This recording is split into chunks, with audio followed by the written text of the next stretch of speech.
Ya, dengan mencari sumber-sumber fitnah.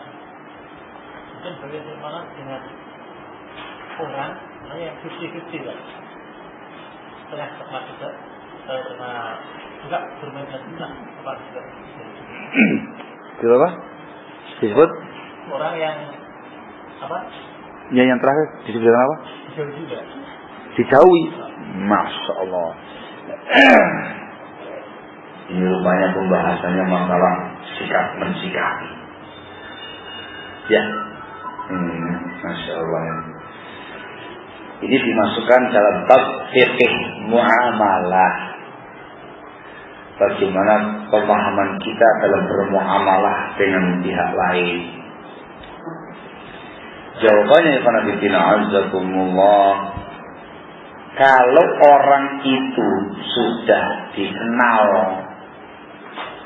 di tengah-tengah masyarakatnya, dikenal di kalangan komunitasnya sebagai orang yang telah dicap sebagai ahlul bid'ah, dicap sebagai orang yang menyimpang, maka kita harus ekstra hati-hati daripadanya, kita harus menjauh daripadanya sebisa mungkin.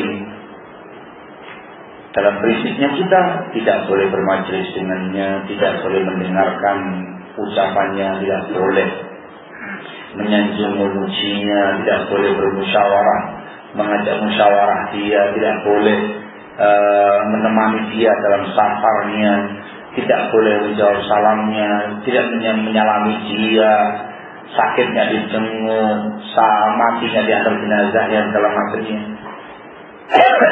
Itu prinsip yang sangat jelas. Rasul mengatakan dalam sabdanya yang dihasankan sebagian ulama kita terkait dengan sekte Qadariyah, Rasul menyatakan al-Qadariyah majusu hadhil ummah, idza maridu fala ta'uzuhum wa idza matu faltusyi'uhum.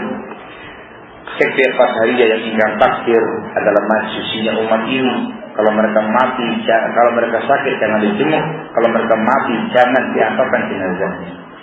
Itu kalau sudah dicap diklaim sebagai ahlul bid'ah, orang yang menyimpang, orang yang sesat, sudah sebisa mungkin sejauh-jauhnya dari dia. Itu yang disebut dengan prinsip hajrul mubtadi'. Kita memboikot ahli bid'ah tadi sekuat tenaga kita untuk menyelamatkan diri kita masing-masing dari penyimpangan-penyimpangan. Adapun yang kedua, seseorang yang 50-50 tadi, separuh ke sana, separuh tidak. Nah gitu ya. Bagaimana sikap kita? Sikap kita barakallahu fikum melihat kondisi orang tadi.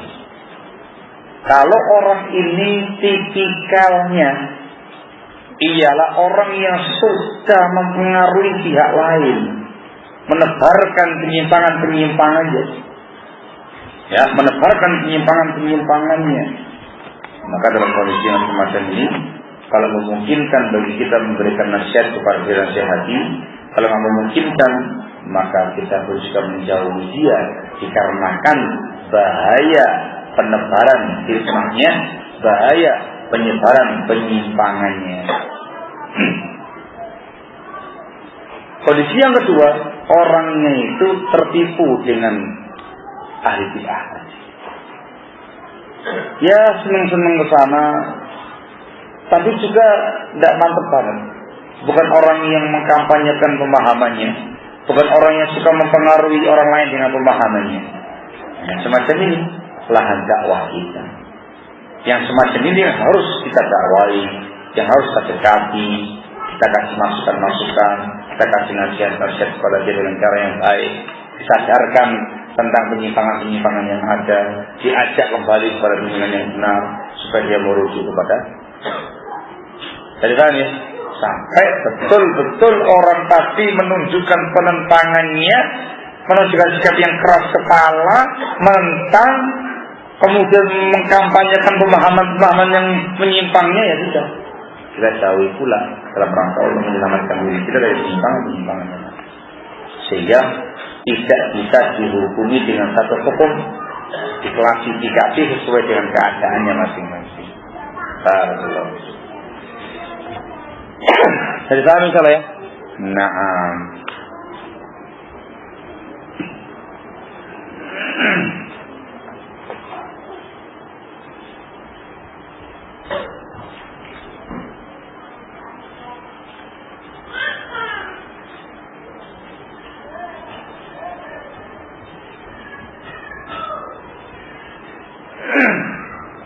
Masya Allah, pertanyaannya semakin menusuk.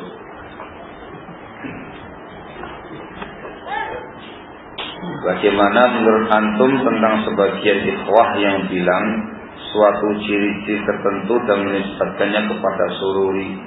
Misalkan yang pakai dasar tali berarti sururi, yang pakai gamis warna-warni berarti sururi. Tak sururi gape. Ini wah sudah pakai lagi menurut janda.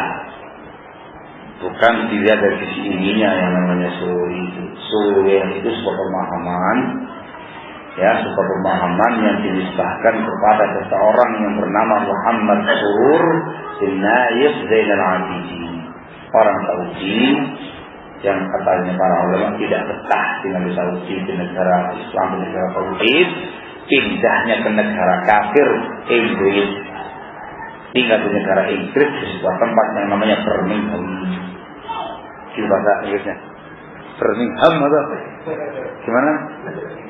Hah? Alhamdulillah gitu ya.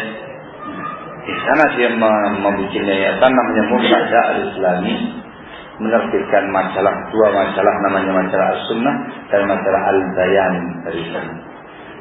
Fitnahnya di mana-mana, masuk pula ke negeri Indonesia. Barakallahu fikum. Mereka punya ciri-ciri terkait dengan pemikiran, bukan terkait dengan ini semua. Sebab menggunakan cadar tali boleh, tidak harus lurusan begini, ya. Kerudung kemudian dikasih cadar biasa juga diperbolehkan, bukan ciri-ciri sururi. Pakai gamis warna-warni juga boleh, perkara yang halal, bukan ciri-ciri sururi. Baju koko juga boleh, bukan ciri-ciri sururi. Pakai songkok nasional juga boleh, bukan ciri-ciri sururi. Jelas ya, sehingga bukan dengan semata-mata ini ya, barakallahu. Nah, walaupun di banyak tempat ngeciri mereka itu gampang gitu. Di banyak tempat wanita-wanitanya itu kalau menggunakan baju muslimah itu tidak menggunakan warna hitam yang gelap. Seringkali yang pakai warna merah, hijau, biru, dan insya Allah gitu kan ya, ada kelas itu. Terus seringkalinya nggak menggunakan sarung tangan, tangannya kelihatan, jadi ketok, sikir tinggi, sikir gitu ya, kelihatan semuanya, barakallahu. Dan di sebagian tempat, kalau kemana-mana tuh kelayapan sendiri. Pasar sendirian, nggak ditemani sama suaminya atau mahramnya, ke mall sendirian, naik motor sendirian, sana kemari, dan segala macamnya di sebagian tempat. Ya walaupun bukan perkara yang haram sih, bukan perkara yang haram ya Pak, tetapi di sebagian tempat itu diciri gitu, sehingga masyarakat bisa membedakan, oh ini, tapi bukan sebagai ciri khas sururi. Suka nonton TV, berarti sururi, loh. Orang awam kabeh lah sururi, ya Allah Ustaz. Enggak demikian. Ya walaupun ini perkara yang tidak diperbolehkan, cuman bukan sebagai ciri-ciri pemahaman sururi. Supaya Anda paham, pemahaman sururi itu banyak. Di antara pemahaman sururiyah ialah mengingkari kemungkaran dengan fisik, mengingkari kemungkaran dengan cara pengerusakan. Itu ciri-ciri sururiyah. Misal di kota Bojonegoro ada kafe malam, ternyata ditengarai menyediakan surplus. plus iki gitu ya. Terdengar oleh mereka ini. Mereka tidak sungkan-sungkan langsung mengerahkan massa mereka, geruduk kafe tadi, dihancurkan kafenya, pecahkan kaca-kacanya, dihancurkan kursi-kursinya, porak-porandakan, kalau bom dengan pemolotan. Pemolotan cabang bawahnya, bom beneran kan ketangkap polisi, gitu ya? Ya, itulah kira-kira. Itu ciri-ciri sururi. Barakallahu fikum. Walaupun di Indonesia ini namanya beda, tidak menggunakan nama sururi, tapi itu salah satu pemahaman sururi. Di Indonesia namanya apa tahu sih? Kamu tahu sih? Hah? Ya, jadi apa namanya Pak? Hah? Loh, malu beliaunya Allah. Namanya apa? Iya, itulah kira-kira yang benar. Itu pemahaman sururiyah dari sananya. Nah, mereka suka menggunakan fisik. Kalau di Saudi tempat munculnya mereka, tempatnya Muhammad Surur, itu yang jadi sasaran para ulama. Jengkel selama Syekh satu untuk bantai mereka, langsung geruduk. Mereka tidak segan-segan mukul Syekh tadi, keroyok, bantai, pergi setelah itu. Pikir-pikir sendiri. Dulu di zaman dahulu kala, awal-awal kemunculannya yang jadi korban di antaranya Syekh Saleh Suhaimi. Hafizahullah. Dia orang Saudi, tinggal di Madinah. Salah satu istrinya orang Makassar. Parah kan? Beliau terbuka ya, masih kelihatan seperti itu. Dulu pernah jadi korban. Saya tahu dia. Kalau sudah kalah argumentasi, main fisik, sudah ngancam-ngancam, dan segala macamnya. Ya itulah ciri-ciri sururiyin. Satu ciri-cirinya. Yang kedua, ciri-ciri sururiyin itu, mereka mendewakan yang namanya sebuah fikih. Bukan fikih hukum-hukum syariat, tapi yang mereka mau penjelasan fiqhul waqi', pemahaman tentang kondisi realita umat. Mereka mewajibkan anak-anak kaum muslimin, mewajibkan semua kaum muslimin harus tahu kondisi umat, harus membaca koran-koran, media massa, harus lihat televisi, memperhatikan semua berita-berita yang ada dan segala macamnya supaya tahu bagaimana kondisi masa muslim yang ada itu. Namanya fiqhul waqi'. Pemahaman sururiyah yang semacam ini banyak muncul di wilayah Yordania pada masa itu. Tokohnya ialah Dr. Nasir Al-Umar. Di sana pada masa kemunculannya yang banyak membantah ialah Syekh Al-Albani rahimahullah ta'ala dan murid-murid beliau ketika itu. Pemahaman ini ujung-ujungnya nanti adalah dakwah lewat parlemen. Mereka ini yang kemudian dikenal dengan sururiyah moderat. Di Indonesia namanya apa? Tahu sih? Tuh, kok diam aja lah boleh. Di Indonesia namanya apa, Pak? Di Indonesia ada di antara yang masuk dalam grup ini. Mau sebutkan tak? Seperti HTI, Hizbut Tahrir. Itu kan yang dibicarakan Daulah Islamiyah, Khilafah Islamiyah, Palestina, terus begitu. Seakan-akan tidak ada lagi yang lain. Seakan-akan umat Islam tidak ada memikirkan saudara mereka di Palestina. Seakan-akan tidak ada yang bantu selain mereka gitu. Itu akibat dari mendewakan sebuah pemahaman yang namanya fiqhul waqi'. Temennya HTI juga ada. IM, Ikhwanul Muslimin. Jadi paham ya? Itu namanya sururiyah moderat. Angkatin di sini. Barakallahu fikum. Tambah lagi. Jangan begitu cuma satu. Mereka punya pemahaman yang sangat banyak. Hanya saja yang lebih tampil khususnya di negara Saudi Arabia tempat Muhammad Surur tadi ada, dan yang tampil di Indonesia dengan nama Sururia, itu yang datang ke Indonesia dengan sebuah pemahaman yang namanya muwazanah, pemahaman insaf, pemahaman adil terkait dalam mensikapi ahlul bid'ah. Mereka itu punya prinsip, kalau kita membicarakan ahlul bid'ah, seseorang yang dicap sebagai orang yang sesat gitu ya, itu tidak boleh menyebutkan kejelekan saja, harus menyebutkan kebaikan juga. Kalau tidak, maka Anda tidak adil, zalim, khianat.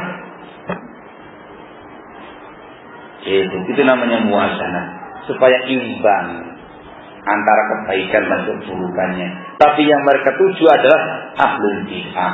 Apa tujuannya? Tujuannya untuk membela ahli bid'ah tadi, mengayomi ahli bid'ah tadi, supaya orang jangan sampai bersikap kepada ahli bid'ah tadi. Contoh ya, pengen contoh. Bukan, contoh penerapan ini Pak Ida. Misal, kita membicarakan tokoh teroris nasional, Imam Samudra. Misal, itu tidak boleh kita membicarakan kejelekan Imam Samudra saja. Mereka mewajibkan kita harus menyebutkan kebaikan-kebaikan juga, supaya imbang antara baik dan buruk. Jadi mereka mengatakan Imam Samudra itu teroris nasional, dia itu punya pemahaman begini. Tapi dia kan pejuang Islam, dia kan orang yang juga sholat. Ketika di LP Rasa Tambangan, rajin ibadahnya, rajin sholatnya, rajin zikirnya, takbir selalu. Harus begitu katanya mereka. Kalau tidak, zalim, khianat namanya, tidak imbang baik buruknya.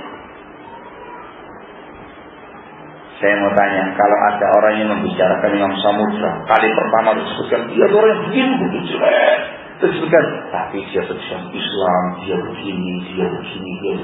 Sebutkan kebaikan-kebaikannya. Kira-kira Anda di hati jengkel tidak sama Imam Samudra? Ya jadi jengkel. Tadinya jengkel dia sebagai tokoh teroris, ternyata juga sholat. Jadi dia mulai lembek lagi. Dan itu yang diinginkan oleh pemahaman muwazanah, supaya kita tidak memiliki sikap baro'ah, tidak punya sikap berlepas diri kepada ahlul bid'ah, supaya loyo, lembek, tidak punya gigi sama sekali dalam sikap itu. Ini dikatakan oleh para ulama termasuk manhaj baru, tidak pernah dikenal di kalangan para sahabat, para tabi'in dan para atba'ut tabi'in. Dalam Islam, kalau kita membicarakan seseorang yang menyimpang, tujuannya supaya umat Islam itu sadar, cukup menyebutkan kejelekan saja. Antum baca Al-Quran, baca Rasul, membicarakan orang kafir yang disebutkan kekufuran saja, membicarakan kaum munafikin, orang-orang munafik yang disebutkan kejelekan saja. Apa mereka tidak punya kebaikan? Punya kebaikan. Kalau kita menyebutkan kaum munafikin yang disebutkan sifat munafik 1, 2, 3, 4, panjang begitu. Lalu kebaikannya mana? Tidak disebutkan, dikarenakan posisinya dalam rangka untuk menjelaskan kepada umat tentang bahaya munafik tadi. Inilah yang masuk ke Indonesia Raya ini. Tokoh-tokohnya di Saudi semacam Salman Al-Auja, Safar Al-Hawali, Ait Al-Farmi dan segala macamnya, Abdurrahman bin Khalid. Nah, itulah yang masuk ke Indonesia. Itu ciri-ciri pemahaman Sururia, karena sama pautnya dengan masalah hadis warna-warni. Ya, jangan asal tuduh, nggak boleh. Ya, barakallahu fikum.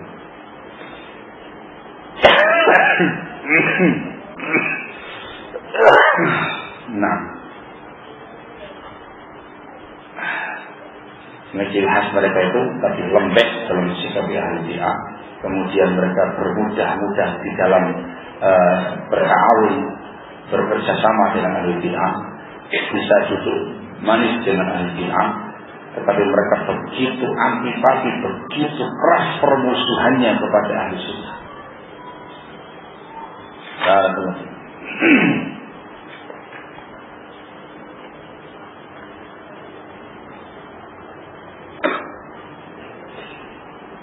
Bismillah, assalamualaikum warahmatullahi wabarakatuh.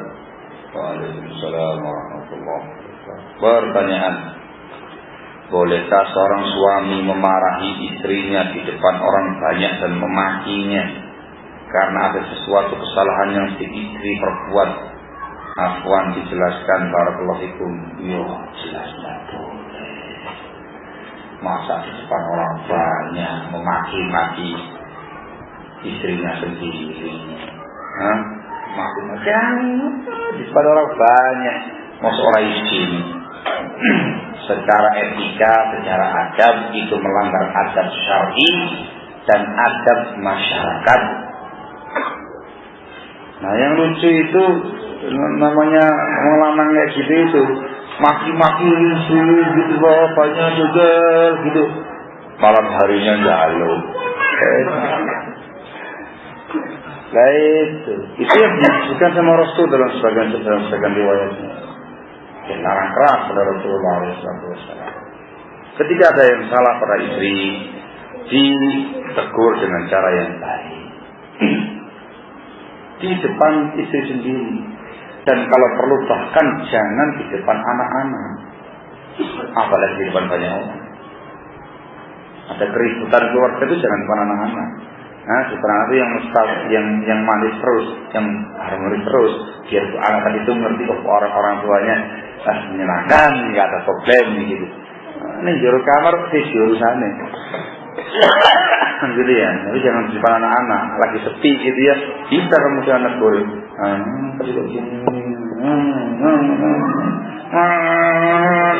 Itu mungkin, tapi bukan di depan anak-anak, apalagi di depan banyak orang. Tapi nanti dengan sebagai laki-laki itu kita harus memiliki akal lebih banyak daripada perempuan. Ya, wanita itu akalnya kurang, barakallahu, sehingga laki-laki harus sabar, harus betul-betul tahu kondisi wanita. Nah, wallahu ta'ala alam bishawab. Apa hukum wanita yang menggunakan perhiasan melingkar dari emas, kalung, gelang, anting, cincin? Nah, ini perkara yang diikhtilafkan oleh para ulama. Jumhur mayoritas ulama berpendapat emas itu halal bagi wanita secara mutlak, baik emas yang melingkar ataupun yang tidak melingkar. Sebagian ulama berpendapat emas yang melingkar itu dilarang. Yang namanya emas boleh bagi wanita, dikecualikan emas yang melingkar kayak cincin, gelang, kalung yang semuanya emas, anting-antingnya semuanya emas, gelang kaki yang semuanya emas, jam tangannya semuanya emas, yang melingkar itu semuanya dilarang. Wallahu ta'ala a'lamu bishawab. Ini setelah diterangkan para ulama, sehingga dikaji yang antum mantepki yang mana, maka diamalkan konsekuensi pendapat tadi. Kalau saya pribadi, saya lebih condong pada pendapat yang menyatakan boleh secara mutlak. Wallahu ta'ala a'lamu bishawab. Tapi ketika ada sebagian yang punya pendapat tidak boleh emas melingkar, ya silakan kita toleransi dengan pendapatnya dia.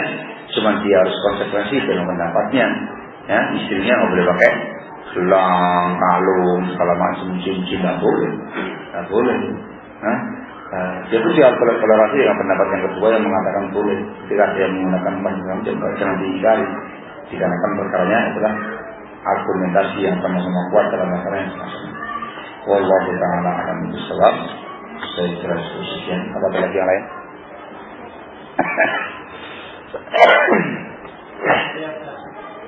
Iya Pak. Saya pernah membaca maaf saya lupa. Dalam Al-Quran Allah itu di antara firman-Nya ada yang nyata dari ada yang ada masalah. Salah satu penulis tersebut menyebutkan kalau janji Allah pasti dipenuhi, tapi kalau ancaman bukan pendapat itu. Maka bagaimana kita mengetahui perbedaan antara janji dan ancaman? Iya. Memang dalam Al-Quranul Karim banyak disebutkan janji. Karena berhukum pahala-pahala bagi yang beramal demikian, pahala-pahala bagi yang mengucapkan demikian. Bukan janji. Dijanjikan dengan berbagai macam pahala-pahala yang ada. Dalam prinsipnya, innallaha la yukhliful mi'ad. Allah tidak akan pernah mengisi janji. Jadi Allah akan memberikan janji tersebut apabila atau pada seseorang atau bagi seseorang yang memenuhi kriteria yang disebutkan dalam ayat-ayat tadi. Sesuai dengan kriterianya, sesuai dengan persyaratannya, hilang faktor penghalangnya, maka dapat keutamaan tadi.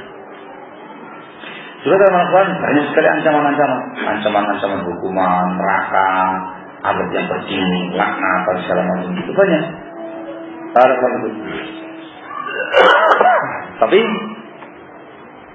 apakah itu terjadi? Itu kembali kepada masing-masing orangnya. Kalau dia orang yang mati kafir, jelas. Orang yang mati kafir, jelas. Atau orang yang kafir mati, jelas. Kalau orang yang tadinya muslim kemudian dia murtad dari agama yang menjadi kafir, mati di atasnya, jelas. Tetapi seorang yang muslim, orang yang masih muslim belum kafir, tapi dia berdosa, dia berbuat kemaksiatan, tobat daripadanya, dan kalau terima tobatnya, maka tidak akan terkena hukuman tadi. Orang yang berikutnya, orang yang muslim, belum kafir, berbuat dosa, maksiat, belum tobat, sampai dia mati belum tobat dari dosanya. Yang semacam inilah yang dikatakan tahtal masyiah, tergantung kehendak Allah. Bila Allah menghendaki diampuni, maka diampuni, tidak mendapat hukuman tadi. Tapi ketika Allah menghendaki tidak diampuni, maka Allah akan menghukum dia dengan hukuman-hukuman tadi sampai habis bersih dari dosanya. Kemudian setelah itu dimasukkan dalam surganya Allah Subhanahu wa ta'ala. Wallahu ta'ala. Untuk mengetahui ancaman ini jelas, dia mengandung unsur pahala, mengandung unsur ganjaran itu merupakan janji, dia mengandung unsur hukuman-hukuman, ancaman-ancaman itu merupakan.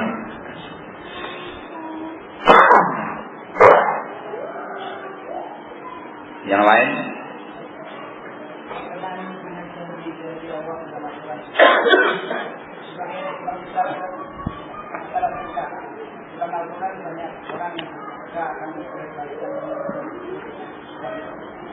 Orang yang yakin bersyukur akan diujian.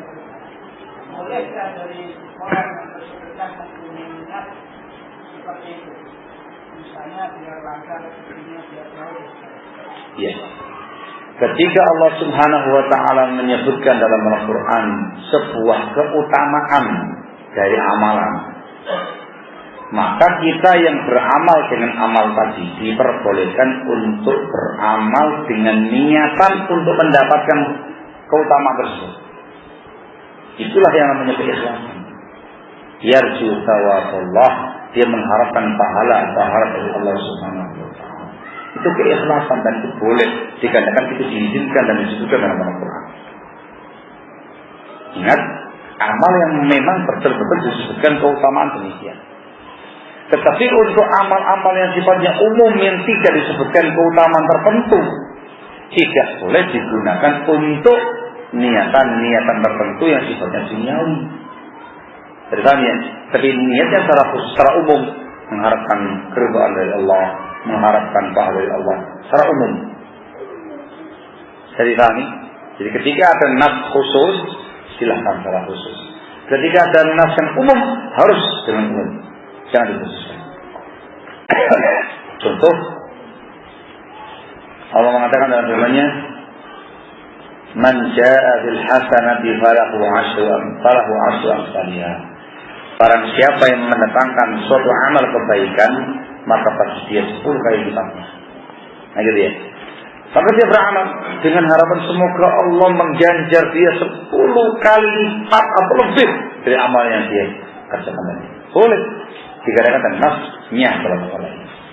Tentu yang lain yang real misalkan terkait dengan silaturahim. Barang siapa yang ingin dilancarkan rezekinya, dipanjangkan umurnya, hendaklah dia memperbanyak silaturahim. Maka dia beramal silaturahim kepada famili-familinya, kerabat-kerabatnya, orang tuanya, saudaranya, segala macamnya, dengan niatan supaya rezeki saya lancar, supaya umur saya barokah, umur saya panjang. Boleh dikarenakan nas macam itu. Dan itu namanya keikhlasan dalam beramal, mengharapkan pahala Allah. Tapi kalau tidak ada, ya sudah, kita mengharapkan secara umum, jangan dikhususkan. Jadi tadi, barakallahu. Naam, wallahu taala alam bisawab. Cukup? Kita menjelang hari ini. Cukup. Cukup. Nah, sudah sekian insyaallah, mudah-mudahan bisa dipahami dengan baik. Dan apa yang kita tadi menjadi hal-hal yang perlu diresapi, hayati dalam kehidupan sehari-hari. Allah Ta'ala bisawab. Subhanaka wa bihamdika asyhadu an la ilaha illa anta astaghfiruka wa atubu ilaik. Walhamdulillah.